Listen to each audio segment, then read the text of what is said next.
முருகன் அவதரித்த நாள்னு சொல்லக்கூடிய வைகாசி விசாகம் ஜூன் 9ஆம் தேதி திங்கட்கிழமை வந்திருக்கு. சிவபெருமான் நெற்றிக்கண்ணிலிருந்து வெளிப்பட்ட தீப்பொறிலிருந்து அவதரித்தவர் தான் முருகப்பெருமான். வைகாசி மாசம் விசாக நட்சத்திரத்துல முருகப்பெருமான் அவதரித்தனால அந்த நாளையே நம்ம வைகாசி விசாகம் என கொண்டாடுறோம். இந்த நல்ல நாள்ல முருகப்பெருமான எளிமையா வீட்டுல வச்சு வழிபாடு செய்யலாம். உங்க வீட்டுல முருகப்பெருமானுக்குரிய வேல் இருந்துச்சுன்னா அந்த வேலுக்கு அபிஷேகம் செய்து வழிபாடு செய்யலாம். முருகப்பெருமான வழிபட்டோம்னா வாழ்க்கை வளமாகும், கேட்ட வரங்களை கொடுப்பாரு, நினைத்தது நடத்தி கொடுப்பாரு. ஜூன் 9ஆம் தேதி அதாவது நாளைக்கு திங்கட்கிழமை வைகாசி விசாகம் ஆரம்பிக்கிறது. விரதம் இருக்குன்னு நினைக்கிறவங்க சூரிய உதயத்திற்கு முன்னாலே எந்திரிச்சு குளிச்சுட்டு வீட்டுல விளக்கேற்றி உங்களுடைய விரதத்தை ஸ்டார்ட் பண்ணுங்க. முருகப்பெருமானோட போட்டோ இருந்துச்சுன்னா அந்த போட்டோவுக்கு செவ்வரளி மலர்கள் இல்லை என்ன மலர்கள் கிடைக்குதோ அந்த மலர்களை வச்சு முருகப்பெருமான அலங்காரம் செஞ்சுக்கோங்க. உங்ககிட்ட முருகப்பெருமானோட விக்கிரகமோ அல்லது வேலோ இருந்துச்சுன்னா கண்டிப்பா அன்றைய நாள்ல முருகப்பெருமானுடைய வேலுக்கோ அல்லது விக்கிரகத்திற்கோ அபிஷேக ஆராதனை கண்டிப்பா செய்யணும். பூஜை பண்ற நேரம்னு பாத்தீங்கன்னா காலையில 6 to 7:30, 9 to 10. முடிஞ்ச வரைக்கும் இந்த விசாக நட்சத்திரத்து நேரத்திலேயே உங்க வீட்டுல முருகப்பெருமான வழிபாடு செய்யுங்க.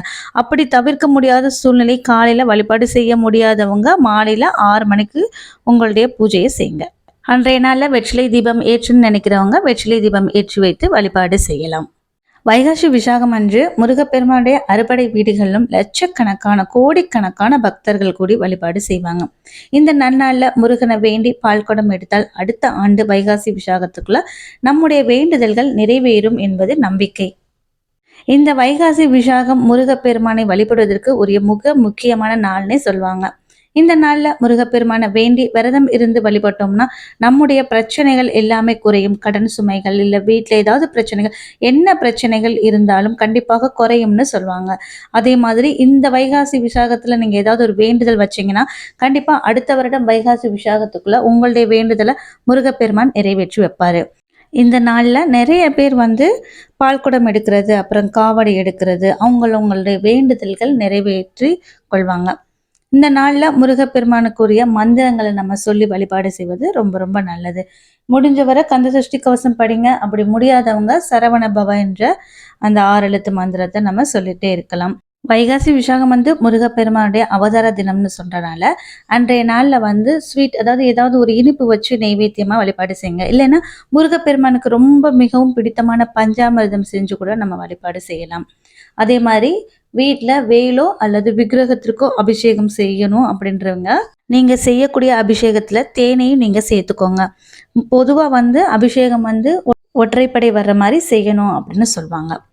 உங்களால முடிஞ்சது 1, 3, 5, 7 அந்த மாதிரி நீங்க செஞ்சுக்கோங்க. இல்ல நம்மளால ஒரு அபிஷேகம் தான் செய்ய முடியும் அப்படின்றவங்க வெறும் பாலை வச்சு நம்ம அபிஷேகம் செய்யலாம். நான் இந்த வேல் போன வருஷம் வைகாசி விசாகத்தப்பதான் வாங்கினது. அதே மாதிரி இந்த வருஷம் வைகாசி விசாகத்துக்கு நான் மயில் இறகு வாங்கலாம் அப்படின்னு இருக்கேன். வீட்டுல மயில் இறகு வாங்கி வச்சா ரொம்ப நல்லது அப்படின்னு சொன்னாங்க. முருகப்பெருமானுடைய வாகனம் மயில். அந்த மயிலை நம்ம வீட்டுல வாங்கி வச்சோம்னா நம்ம வீட்டுல தெய்வீக சக்தி அதிகரிக்கும். அதே மாதிரி நேர்மறை ஆற்றல் அதிகரித்து நம்ம வீட்டுல இருக்கக்கூடிய கெட்ட சக்தி, எதிர்மறை ஆற்றல்கள் எல்லாமே விலகும் அப்படின்னு சொல்றாங்க. வைகாசி விசாகத்தன்று வெற்றிலை தீபம் ஏற்றலாமா அப்படின்னு கேட்டீங்கன்னா கண்டிப்பா தாராளமா ஏற்றலாம். வெற்றிலை தீபம் நம்ம முருகப்பெருமானுக்கு உரிய நாளில் ஏற்றுவது மிகவும் சிறந்தது. பொதுவாக செவ்வாய்க்கிழமை ஏற்றலாம். முருகப்பெருமானுக்கு உரிய இந்த விசாகம், சஷ்டி, கிருத்திகை அந்த நாளில் நம்ம வெற்றிலை தீபம் ஏற்றி வைத்து முருகப்பெருமானை வழிபாடு செய்யலாம். முருகப்பெருமான வழிபாடு செய்யறதுக்கு முன்னாடி முதல்ல மஞ்சள்ல பிள்ளையார் பிடிச்சி வழிபாடு செஞ்சுட்டு அதுக்கப்புறம் நீங்க உங்களுடைய பூஜையை தொடங்குங்க. ஏன்னா நம்ம செய்யக்கூடிய பூஜைகள் தடைகள் இல்லாம செய்யணும் அப்படின்றதுக்காக தான் முதல்ல விநாயக பெருமான வழிபாடு செஞ்சுட்டு அடுத்த பூஜையை ஆரம்பிக்கணும் அப்படின்னு சொல்லுவாங்க. ஒவ்வொரு பூஜையிலையும் நம்ம நெய்வேத்தியம் வைப்போம் இல்லையா, அந்த நெய்வேத்தியம் உங்களால முடிஞ்ச நெய்வேத்தியம் வைக்கலாம். ஒரு கல்கண்டோ அல்லது பொரிகடலை சர்க்கரையோ அல்லது வாழைப்பழமோ ஏதோ ஒன்று நம்ம கடவுள் பக்கத்தில் வச்சுட்டு நம்ம வழிபாடு செய்யலாம். அதே மாதிரி பஞ்சபாத்திரத்துல தண்ணி வைக்கும் போது பஞ்சபாத்திரம் தண்ணி வெறும் தண்ணியை வைக்காம கொஞ்சமாக பச்சை கற்பூரம் இல்லைன்னா மஞ்சத்தூள் போட்டு வைக்கலாம். பிறகு கற்பூர தூப ஆராதனை காமிச்சிட்டு உங்களுடைய பூஜை நீங்கள் நிறைவு செய்து கொள்ளலாம்.